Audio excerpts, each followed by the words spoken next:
Qu'est-ce qui définit les limites de l'expérience humaine? Au-delà de la moyenne, nous trouvons des histoires si singulières qu'elles défient l'entendement. Aujourd'hui, nous plongeons dans la vie de 10 femmes qui, par leur force, leur identité et leur courage, sont devenues de véritables anomalies vivantes. Numéro 10, Connie Culp, le miracle de la résilience faciale. Connie Culp, née en 1963, a marqué l'histoire de la médecine non par choix, mais par une tragédie inimaginable suivie d'une science révolutionnaire. Sa vie a basculé en septembre 2004 lorsqu'elle a été victime d'une agression brutale. Son propre mari lui a tiré un coup de fusil au visage à Hopedale, dans l'Ohio. Les dégâts furent catastrophiques. Son nez, ses joues, son palais et un œil furent pratiquement détruits, la laissant incapable de respirer sans assistance, de manger ou de sentir. Elle était légalement aveugle et prisonnière d'une défiguration permanente. Pendant 5 ans, Connie a enduré 30 chirurgies reconstructrices douloureuses et souvent incomplètes. Le tournant est arrivé en décembre 2008 à la Cleveland Clinic. Elle est devenue la première personne aux États-Unis à recevoir une greffe quasi totale du visage lors d'une opération de 22 heures dirigée par le docteur Maria Semiano. La procédure a remplacé 80% de son visage, incorporant l'os, les nerfs, les muscles, la peau et les vaisseaux sanguins d'une donneuse décédée. Après la greffe, Connie a retrouvé des fonctions vitales. Elle pouvait respirer, manger, goûter, parler et même sourire à nouveau. Son courage l'a transformée en porte-parole du don d'organes et en phare d'espoir. Connie a vécu encore une décennie, laissant derrière elle un héritage témoignant d'une résilience humaine sans précédent et des frontières extraordinaires de l'innovation médicale. Numéro 9, Ashlyn Blocker, l'absence de douleur. Ashlyn Blocker, une jeune femme originaire de Géorgie, est atteinte de l'une des affections génétiques les plus rares connues, l'insensibilité congénitale à la douleur, ICD. Pour la plupart des gens, vivre sans douleur semble être un super pouvoir. Pour Ashlyn et sa famille, c'est une bataille constante et périlleuse. La douleur est le système d'alarme essentiel du corps. Sans elle, des dommages catastrophiques peuvent survenir inaperçus.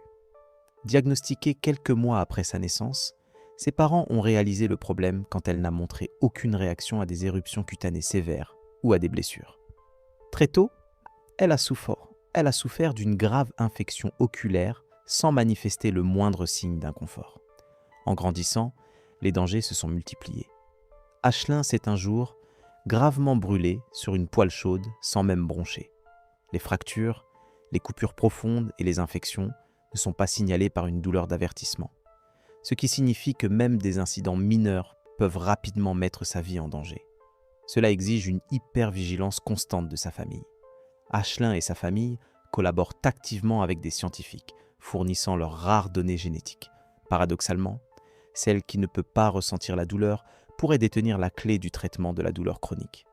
Numéro 8, Shenina Isom, la maladie mystérieuse des épines noires. Shenina Isom menait la vie d'une étudiante universitaire typique à Memphis, jusqu'en 2009, lorsqu'une simple réaction allergique s'est transformée en un cauchemar médical.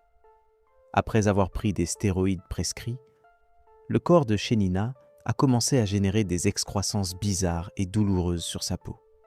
Il ne s'agissait pas de simples croûtes, c'étaient des filaments durs, noirs et épineux, poussant vers l'extérieur à partir de ses follicules pileux. Essentiellement, son corps produisait des structures de kératine, donnant l'impression qu'elle faisait pousser des ongles au lieu de poils. Les médecins étaient profondément stupéfaits. Les tests ont révélé que son corps produisait 20 fois la quantité normale de cellules cutanées par follicule pileux, une anomalie biologique extrême.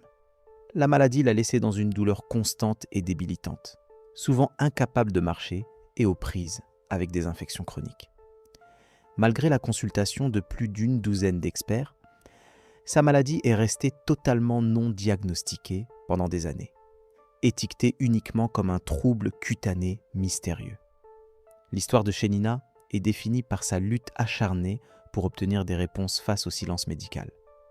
Sa force l'a transformée en défenseur, plaidant pour la sensibilisation aux maladies rares et à la souffrance endurée par ceux qui n'ont pas de diagnostic définitif. Numéro 7. Tanya Angus, le gigantisme inarrêtable. Née et élevée à Las Vegas, Tanya Angus a commencé sa vie d'adulte comme mannequin de podium, mesurant 1,73 m, 5 pieds 8 pouces. Cependant, à l'âge de 22 ans, elle a reçu un diagnostic qui allait irrévocablement changer son destin. L'acromégalie, un trouble hypophysaire rare caractérisé par la surproduction incontrôlable d'hormones de croissance. Bien que traitable dans de nombreux cas, la maladie de Tanya était exceptionnellement rebelle, résistant à toute intervention médicale standard. Au cours de la décennie suivante, sa croissance est devenue imparable.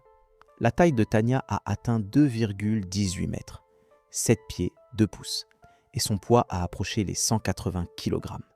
Cette transformation physique colossale s'est accompagnée de douleurs aiguës, d'une mobilité considérablement limitée et de complications de santé chroniques.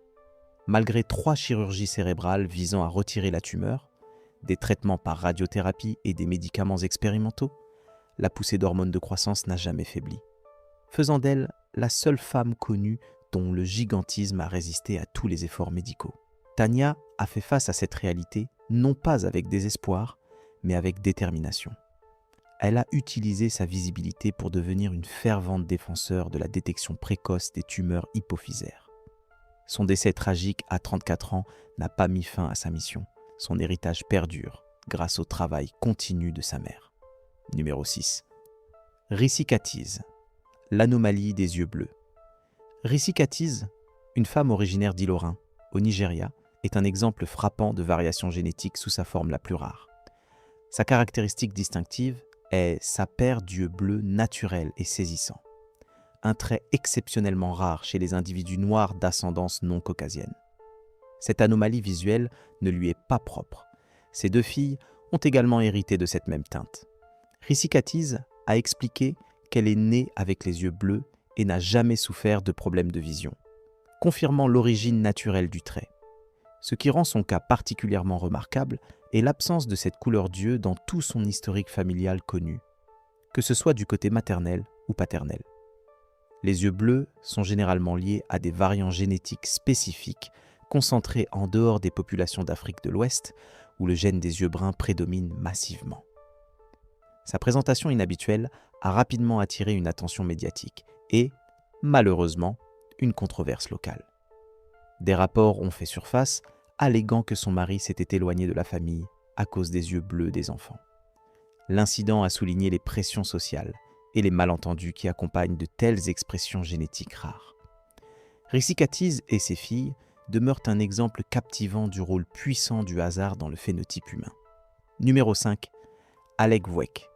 Redéfinir la beauté mondiale. Alek Wek est plus qu'un top modèle. Elle est une force culturelle qui a fondamentalement changé la définition de la beauté dans la haute couture. Née à Wau, au Soudan, en 1977, sa jeunesse a été marquée par les dures réalités de la guerre civile. À l'âge de 14 ans, elle a fui son foyer avec sa famille, cherchant refuge et un nouveau départ à Londres, un voyage qui a forgé sa force et sa résilience. En 1995, découverte sur un marché londonien, les traits frappants d'Alek, sa peau foncée et profonde, sa taille statuaire et son sourire éclatant, contrastaient puissamment avec les critères de beauté eurocentriques prédominants dans l'industrie du mannequinat. Elle a rapidement signé avec une agence majeure, et 2 ans plus tard, en 1997, elle est entrée dans l'histoire. Alek est devenue le premier mannequin africain à faire la couverture du magazine Elle. Ce moment fut révolutionnaire, offrant une validation mondiale à d'innombrables jeunes filles noires. Sa carrière a explosé, la voyant défiler pour Chanel, Dior et Alexander McQueen. Son impact fut si profond que l'actrice Lupita Nyong'o lui a attribué le mérite de l'avoir aidé à embrasser sa propre beauté. Aujourd'hui, Alek utilise sa voix puissante comme humanitaire et défenseur des réfugiés. Veillons à ce que son héritage s'étende bien au-delà de la mode. Numéro 4. Rosie King. La puissance de la neurodiversité. Rosie King, une voix puissante du Royaume-Uni, recadre la conversation autour de la neurodiversité. Diagnostiquée autiste à l'âge de 10 ans, Rosie a vu sa condition non pas comme un déficit, mais comme une lentille unique et intensément imaginative, à travers laquelle elle vivait le monde. Elle a transformé son mode de fonctionnement cérébral en une force créative. Elle a acquis une reconnaissance internationale à seulement 16 ans lorsqu'elle a donné une conférence TED acclamée, défiant sans crainte les stéréotypes omniprésents et les limitations imposées aux individus autistes. Le message de Rosie était un rejet profond de la pression à se conformer. Elle a ouvertement embrassé son identité, affirmant qu'être différente n'est pas une faiblesse, mais un atout, un super pouvoir qui lui confère une perspective extraordinaire. L'unicité de Rosie découle de son incroyable capacité à exprimer comment l'autisme façonne sa perception et sa créativité. Elle a également discuté ouvertement de son diagnostic de mutisme sélectif, partageant les complexités de son parcours vers la communication. Aujourd'hui, Rosie King est écrivaine, conférencière et défenseur, continuant d'inspirer des gens à valoriser et à embrasser leurs différences cognitives. Son courage prouve qu'embrasser la nature singulière de son esprit peut rendre le monde un endroit plus riche et plus beau. Numéro 3. Madeleine Stewart, l'icône de l'inclusion. Madeleine Stewart, un mannequin australien né à Brisbane en 1996, est devenue une icône internationale, défiant farouchement les frontières de l'industrie de la mode. Née avec le syndrome de Down, elle a défié les attentes médicales initiales et s'est lancée dans un remarquable voyage de transformation et de plaidoyer. Sa carrière de mannequin s'est enflammée en 2015 après qu'elle ait atteint une étape importante en matière de santé, perdant plus de 20 kg. Une photographie documentant sa transformation est immédiatement devenue virale, la catapultant sous les feux des projecteurs et lui décrochant 2 contrats majeurs. Madeleine est entrée dans l'histoire en 2015 en tant que premier mannequin professionnel atteint du syndrome de Down à défiler à la Fashion Week de New York. Depuis, elle a foulé les podiums de Paris, Londres, Dubaï et Chine et a été présentée dans des publications de mode de premier plan. Son influence a été formellement reconnue en 2017 lorsque Forbes l'a nommée figure de proue pour la diversité dans la mode. Au-delà du podium, Madeleine est une défenseure passionnée, ayant fondé l'ensemble de danse Inside Out Outside pour les jeunes handicapés.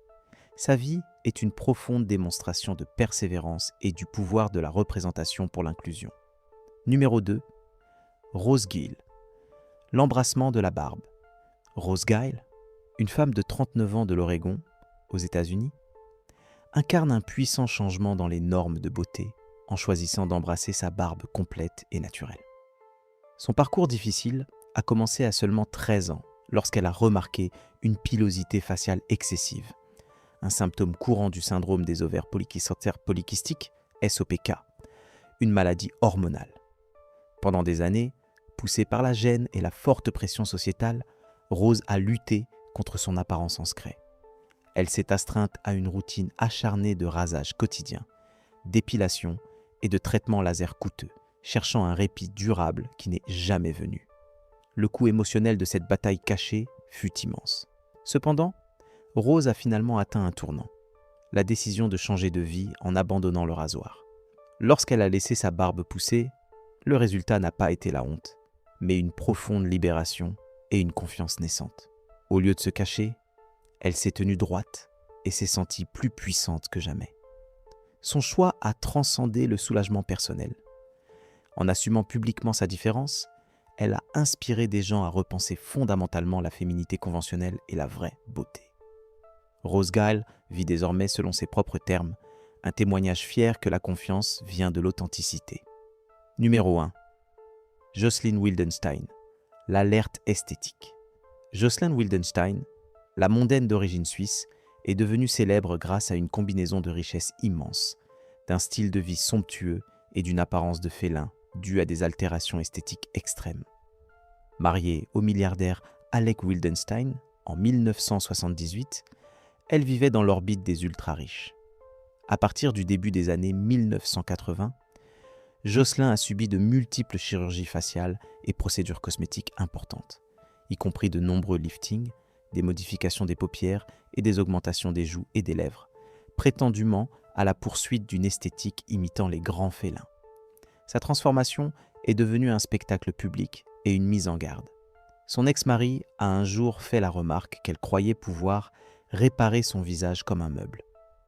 Wildenstein a souvent minimisé les procédures, affirmant un look naturellement félin hérité de sa grand-mère. Les surnoms médiatiques comme Catwoman ont solidifié son statut iconique. Jocelyn Wildenstein est une figure extrême, soulevant des questions cruciales sur l'identité, l'image de soi, l'anxiété liée au vieillissement et les résultats potentiellement dévastateurs lorsque l'intervention cosmétique est poussée au-delà des limites de la biologie humaine. Numéro 11. Le moment des cas imprévus. En marchant sur la plage, 2 hommes rencontrèrent Raya, une bodybuildeuse au physique impressionnant. Son bras immense attirait tous les regards. Intrigués et admiratifs, ils lui demandèrent une photo. Raya accepta en souriant, laissant derrière elle un souvenir aussi puissant qu'insolite. Ces 10 femmes extraordinaires nous rappellent que l'expérience humaine est illimitée. Qu'elles aient été sculptées par le destin génétique, le miracle chirurgical ou une détermination farouche, elles ont assumé leurs différences. Elles sont des monuments vivants au potentiel extraordinaire qui sommeille en chacun de nous.